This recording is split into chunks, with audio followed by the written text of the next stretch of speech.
Football Factory. Foot 224, c'est l'actualité du football guinéen en continu. Foot 224, avec le foot, par le foot et pour le foot. Bonsoir à toutes, mesdames, messieurs. Merci donc de nous retrouver dans cette interview simultanée avec Football Factory, mais aussi avec le site foot224.com. Nous recevons le nouvel entraîneur du Oroya. Bonsoir, coach. Bonsoir et merci de votre accueil, c'est très gentil. C'est Didier Gomez Darosa. Exactement. Vous êtes nommé nouvellement entraîneur du club de Matam. Est-ce qu'on peut savoir comment le contact a été établi avec la direction du club? Bon, vous savez, le contact existe depuis plusieurs années. Hein. J'ai suivi la progression du Oroya, une progression par palier. Maintenant, le Oroya est dans le top 8 hein, depuis 2 ans sur la scène africaine. Donc voilà, on se connaissait. Je crois que les dirigeants avaient pris une décision il y a quelques semaines. Ils m'ont contacté et puis voilà, les choses se sont faites tout doucement et j'en suis bien évidemment très honoré. Très honoré, vous êtes donc nommé nouvel entraîneur du club de Matam. Aujourd'hui, vous êtes à la charge du champion guinéen en titre, du seul club qui représente encore la Guinée dans les compétitions africaines. Dites-nous ce qui vous a poussé ou bien attiré dans le projet Oroya. Ben déjà, le Oroya commence à devenir une référence sur la scène africaine. C'est un grand club, il ne faut pas le nier, c'est incontestable. Avec ce qu'il montre depuis 2 ans sur la scène africaine, c'est devenu un grand d'Afrique. Ensuite, c'est un club bien évidemment qui accumule les titres sur le plan national, qui lui permet de jouer sur la scène africaine ensuite. Donc c'est très intéressant au niveau sportif et bien évidemment le président Souaré a un projet exceptionnel, merveilleux en termes de formation, en termes de formation des jeunes, permettre la passerelle entre les jeunes catégories du Oroya et l'équipe professionnelle. Voilà, je suis très heureux et très honoreux de participer à ce projet qui m'apparaît comme quelque chose d'exceptionnel et sûrement il ne fait aucun doute que Oroya aura un futur merveilleux. Vous arrivez au sein d'un club où on a assisté à 2 départs récemment. Victor Zwenka qui a qualifié l'Oroya en quart de finale, Patrice Neveu que vous remplacez récemment. Quelles sont les garanties que vous avez eues en signant avec le club de Matam? Lors de votre présentation, on a parlé d'un contrat de longue durée sans apporter plus de précision. Oui, bien évidemment, j'ai signé un contrat de longue durée. Mais vous savez, quand on est entraîneur, on connaît parfaitement le métier, on n'a aucune garantie. Hein. Les résultats sont notre seule garantie, notre façon de travailler aussi, notre investissement dans le travail quotidien, notre investissement au sein du groupe. Voilà, ce sont nos seules garanties. Après, bien évidemment, tout peut arriver, mais voilà, je ne pense pas à tout ça. Vous savez, j'ai épousé ce projet avec une grande conviction, une grande détermination et je veux vraiment le mener à bien. Je connais les attentes du bureau exécutif, du président, des dirigeants du club. Donc voilà, c'est pas un risque hein, du tout. Hein. Vous savez, c'est quelque chose de très gratifiant d'être le coach de Oroya et de participer à ce gigantesque projet. Vous avez parlé de résultats. En termes de résultats, votre prédécesseur a amené le club jusqu'à un quart de finale. Oui, vous savez, je peux pas me prononcer sur les affaires passées. Hein. Voilà, j'ai pas d'éléments pour vous répondre. Quoi qu'il en soit, le club est en quart de finale de la Ligue des Champions. Et il s'agit de faire mieux que l'an dernier. Voilà, avec des joueurs que je découvre, qui sont plutôt très intéressants, mais qui ont aussi une grosse marge de progression. Bien évidemment, sur ce que j'ai pu observer lors des derniers matchs, il y a beaucoup de travail à effectuer, notamment en termes de bloc défensif. Je trouve que le bloc défensif est parfois inconsistant, comme on l'a vu contre Orlando Pirates, hein, où le milieu de terrain a complètement été absent en première mi-temps. Donc on doit progresser sur cette valeur-là et je pense qu'on est aussi capable de faire beaucoup mieux en termes d'animation offensive. Je n'ai pas vu de réelle identité dans le jeu. Donc voilà, on s'attelle au travail, on s'attelle à la tâche. Il est vraiment essentiel de trouver une identité au Oroya. Mon identité, ma philosophie, c'est la possession. j'ai horreur de perdre le ballon. Ma philosophie, c'est aussi le pressing à la perte, le pressing dans la moitié de terrain adverse.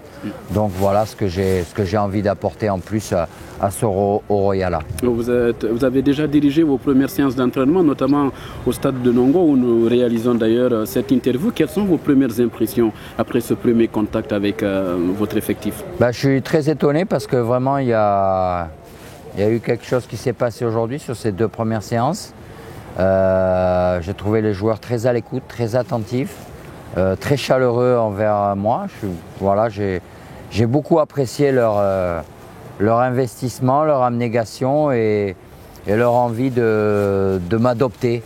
Voilà, j'ai été aussi très surpris par la qualité de certains joueurs que j'avais peu vus. Par exemple comme Brefo qui n'a pas joué le dernier match. Exactement, j'ai trouvé très, très intéressant, très dynamique techniquement. J'aime ce joueur-là qui est capable de pénétrer. Bien évidemment Nikiema, que je trouve aussi très performant, mais je crois qu'il peut apporter beaucoup plus que ce qu'il n'a fait jusqu'à présent, s'il a une grosse confiance. Et après il y a des joueurs bien évidemment qui sont étonnants, hein. Comme Agogo aujourd'hui avec qui j'ai un petit peu échangé, qui a marqué une tonne de buts dans la journée d'aujourd'hui. En séance d'entraînement.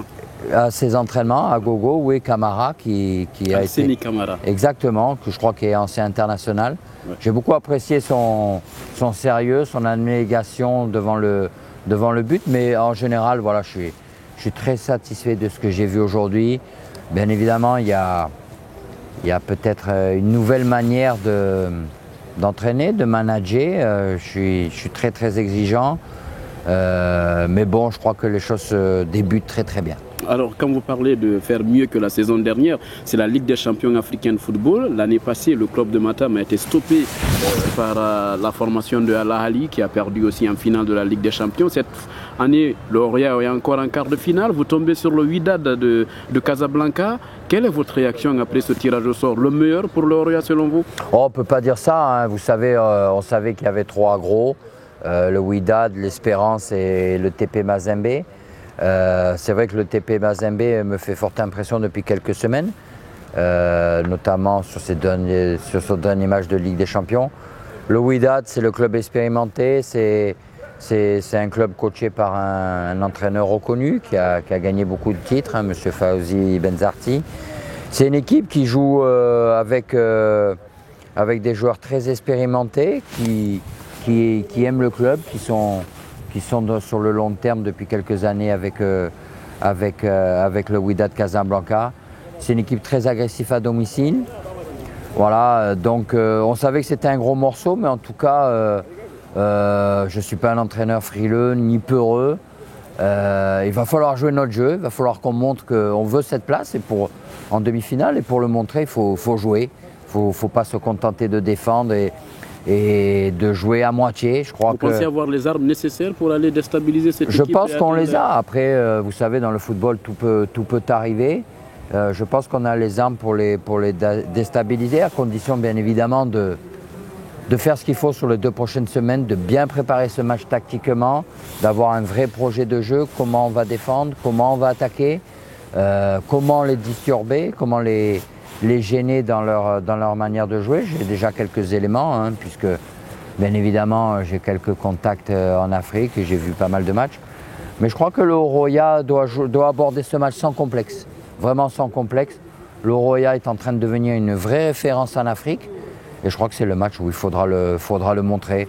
Alors on n'y va pas la fleur au fusil, hein, bien évidemment, mais on y va avec foi et avec une grande détermination. Alors avant de terminer, quel est votre rêve avec le club de Matam pour cette première saison? C'est vrai qu'on n'a pas encore la durée de votre contrat pour, disons, vos premiers mois. Qu'est-ce que vous comptez apporter ou bien donner à ce club? Les objectifs sont clairs, hein, c'est aller le plus loin possible en Ligue des Champions, c'est gagner des titres sur la scène locale, c'est bien évidemment préparer l'avenir d'Oroya, tant en termes de la formation des jeunes qu'en termes de recrutement pour les saisons à venir.